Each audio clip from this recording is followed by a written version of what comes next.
Komunisme. Bayangkan kalian tinggal di sebuah desa. Semua orang bekerja bersama. Ada yang bertani, ada yang beternak, ada yang menenun. Hasilnya tidak disimpan pribadi, tapi dikumpulkan jadi satu, lalu dibagi rata. Tidak ada yang kaya, tidak ada yang miskin. Itulah gambaran sederhana komunisme. Komunisme lahir pada abad ke-19 lewat pemikiran Karl Marx dan Friedrich Engels dalam Manifesto Komunis 1848. Ideologi ini muncul sebagai kritik terhadap kapitalisme industri yang menciptakan jurang kaya dan miskin. Komunisme menekankan kepemilikan bersama atas alat produksi, tidak ada kelas sosial, dan semua orang mendapat bagian yang sama tanpa eksploitasi manusia oleh manusia. Ideologi ini melahirkan revolusi besar. Uni Soviet berdiri pada 1917, lalu diikuti Tiongkok Mao, Kuba Fidel Castro, hingga menjadi salah satu kutub utama dalam Perang Dingin. Tapi praktiknya sering berubah menjadi kediktatoran dan menimbulkan tragedi kemanusiaan. Fasisme. Bayangkan sebuah tim sepak bola. Ada satu kapten yang harus dipatuhi mutlak, tidak boleh dibantah. Semua pemain dianggap hanya alat untuk membuat tim menang. Kalau ada yang tidak patuh, dikeluarkan, bahkan dihukum. Begitulah gambaran sederhana fasisme. Fasisme muncul setelah Perang Dunia I, terutama di Italia melalui Benito Mussolini.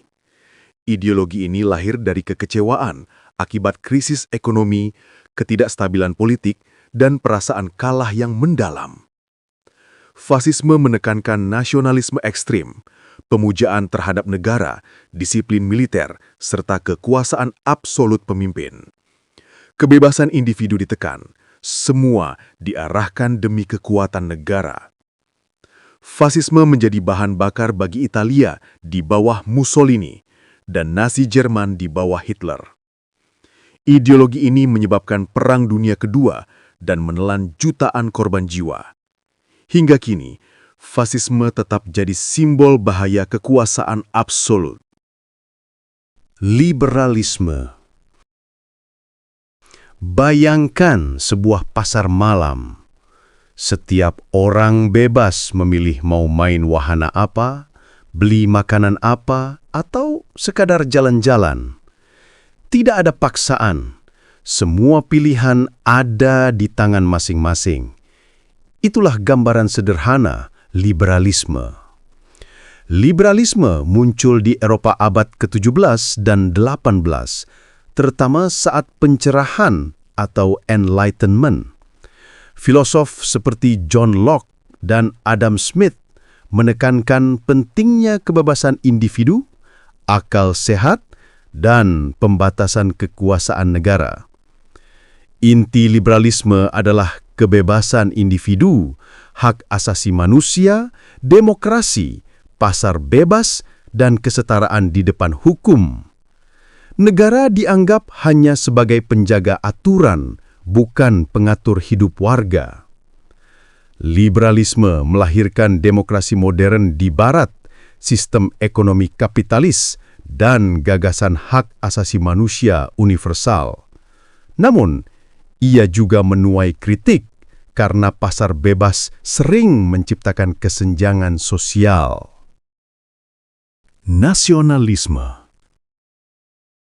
Bayangkan sebuah tim sepak bola. Walaupun tiap pemain punya gaya main berbeda, ketika memakai seragam yang sama, mereka merasa satu tujuan, menang demi bendera yang mereka wakili.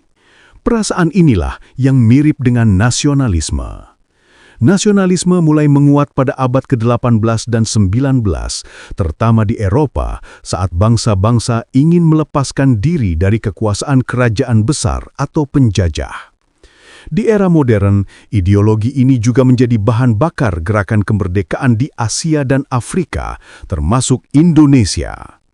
Nasionalisme menekankan rasa cinta tanah air, kesetiaan pada bangsa, persatuan dan identitas kolektif. Ia menuntut agar kepentingan bangsa lebih diutamakan dibanding kepentingan individu atau kelompok.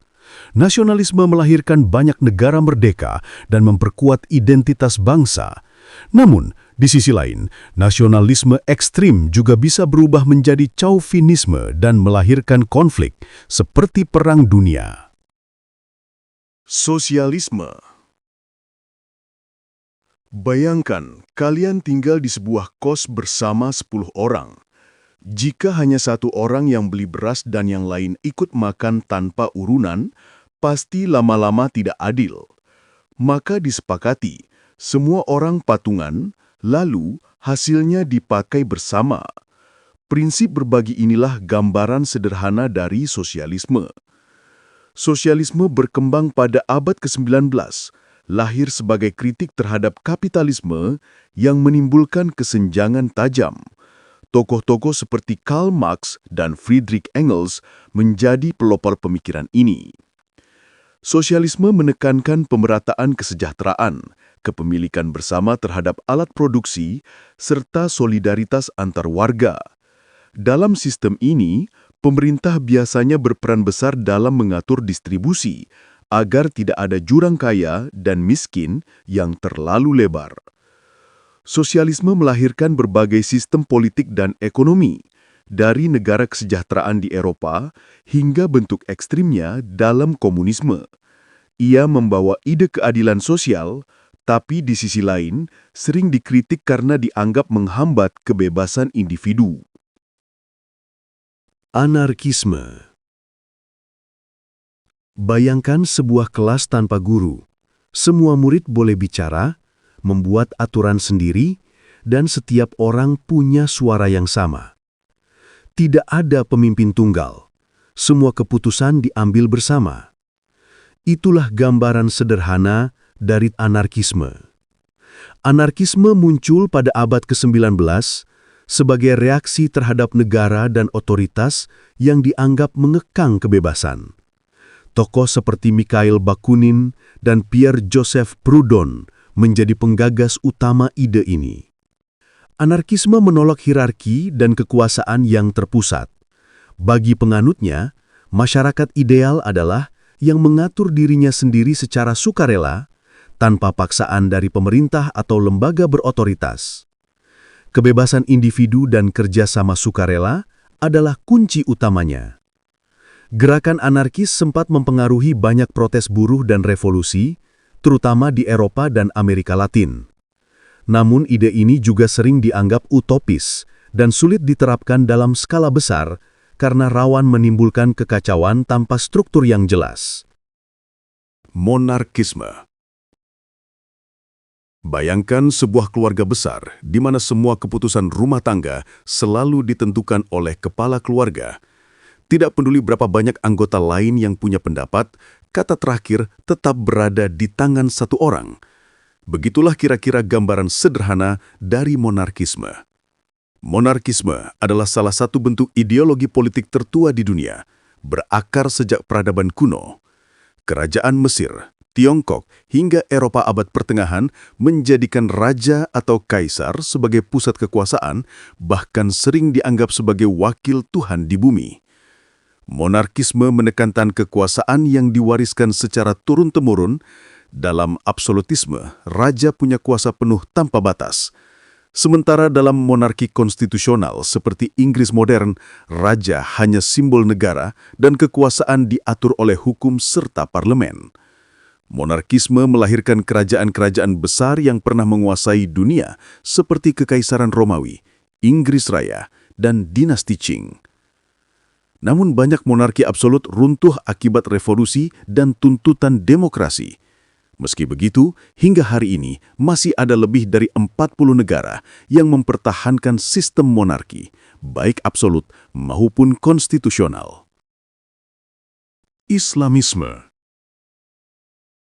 Bayangkan sebuah sekolah yang seluruh aturan, mulai dari kurikulum hingga tata tertib, disusun sepenuhnya berdasarkan kitab suci. Semua kegiatan, dari cara belajar sampai berpakaian, diarahkan agar sesuai dengan ajaran agama. Itulah perumpamaan sederhana dari Islamisme dalam kehidupan bernegara. Islamisme muncul pada abad ke-20 sebagai respons terhadap kolonialisme Barat dan runtuhnya kekhalifahan Utsmaniyah tahun 1924. Gerakan ini bertujuan menjadikan Islam bukan hanya sebagai agama, tetapi juga sebagai dasar politik, hukum, dan sosial. Inti dari Islamisme adalah keyakinan bahwa syariat Islam harus menjadi dasar utama dalam pemerintahan. Penganut ideologi ini percaya bahwa sistem sekuler atau demokrasi Barat tidak sesuai dengan ajaran Islam. Islamisme melahirkan berbagai organisasi politik dan sosial, dari Ikhwanul Muslimin di Mesir hingga partai-partai Islam di Asia. Di sisi lain, ideologi ini juga melahirkan kelompok ekstrim yang menafsirkan ajaran agama secara kaku, menyebabkan konflik dan kekerasan. Meski begitu, di banyak negara mayoritas Muslim, Islamisme tetap menjadi kekuatan politik yang berpengaruh hingga hari ini.